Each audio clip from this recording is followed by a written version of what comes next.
नमस्कार दोस्तों, subscribers, viewers. उम्मीद है आप सब अच्छे होंगे और एनर्जेटिक होंगे। पॉजिटिव वे में आप रह रहे होंगे। तो आप सोच रहे होंगे कि आज मैं हिंदी कैसे बोल रही हूँ। तो पंजाबी में कुछ लोगों को, बहुत सारे लोगों को समझ में नहीं आता होगा, तो मैंने सोचा हिंदी सभी लोगों को समझ आ जाएगी। तो मैं हिंदी में आज वीडियो बना रही हूँ। और तो हम पहुँच चुके थे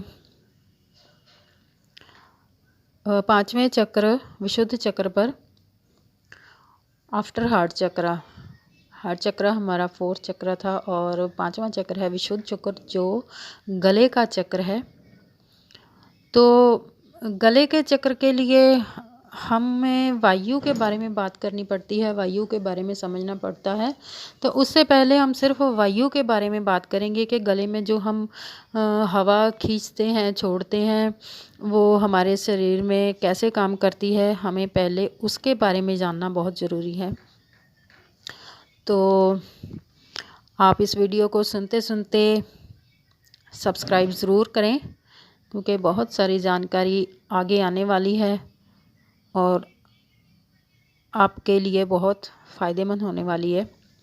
तो प्लीज़ सब्सक्राइब करें और शेयर, लाइक, कमेंट ज़रूर करें।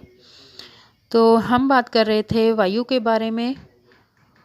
हमारे शरीर में 5 तरह की वायु होती हैं, काम करती हैं।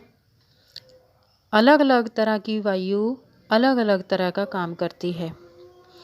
तो ये वायु 5 तरह की होती है, जिनके नाम इस प्रकार हैं: प्राण वायु, अपान वायु, समान वायु, उदान वायु और व्यान वायु। ठीक है जी। उदान वायु का शाब्दिक रूप हवा है, जिसे हम हवा कहते हैं, एयर कहते हैं, सांस लेते वक्त जो हम यूज़ करते हैं।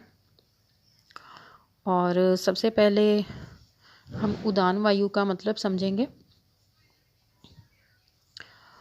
उदान वायु क्या है? उदान वायु का मतलब है जो ऊपर की ओर चलती है हवा, उसको उदान वायु कहते हैं। उदान वायु सिर्फ गले में रहती है। वायु की शक्ति हमें स्वर देती है, जो हम बोलते वक्त, गाते वक्त ऊपर या नीचे या मध्यम स्वर में बात करते हैं, आवाज़ लगाते हैं, उसे हम उदान वायु की वजह से ऐसे में यूज़ करते हैं। तो उदान वायु की किस्में हैं: प्राण वायु, अपान वायु, समान वायु, उदान वायु और व्यान वायु। ये 5 तरह की हवाएं अलग अलग क्षेत्र में हमारे इंटरनल बॉडी यानी सूक्ष्म शरीर जो है और बाहरी शरीर है, अलग अलग तरह से काम करती है, नियंत्रित करती है। प्राण वायु यानी प्राणिक हवा सांस को दिल और हृदय में भरते वक्त वहीं से अपना काम करके वहीं से वापस आ जाती है।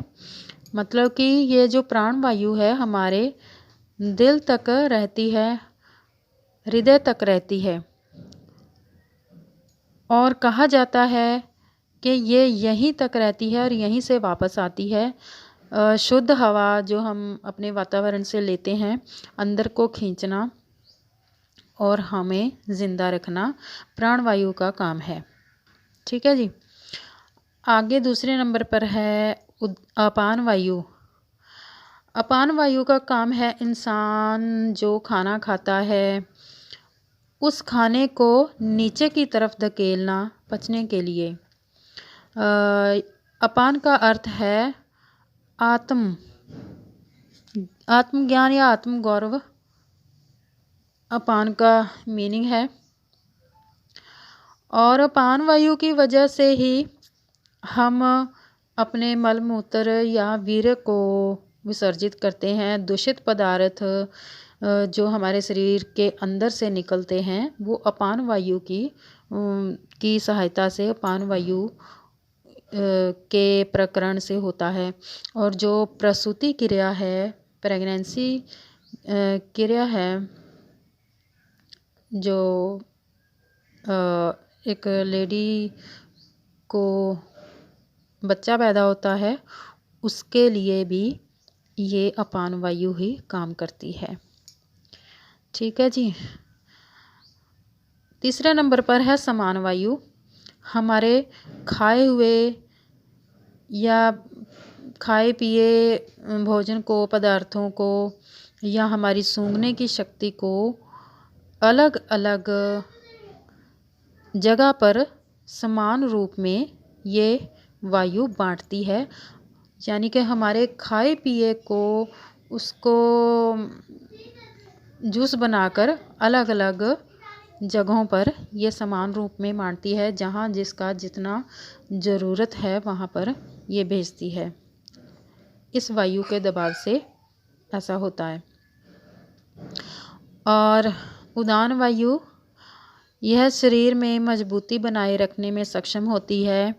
उदान वायु की शक्ति आपको बल देती है। बाहरी नकारात्मक शक्तियों में भी हमें एनर्जेटिक या ऊर्जावित रखने में मदद करती है। यानी कि हम उन शक्तियों के साथ लड़ने के लिए सक्षम होते हैं।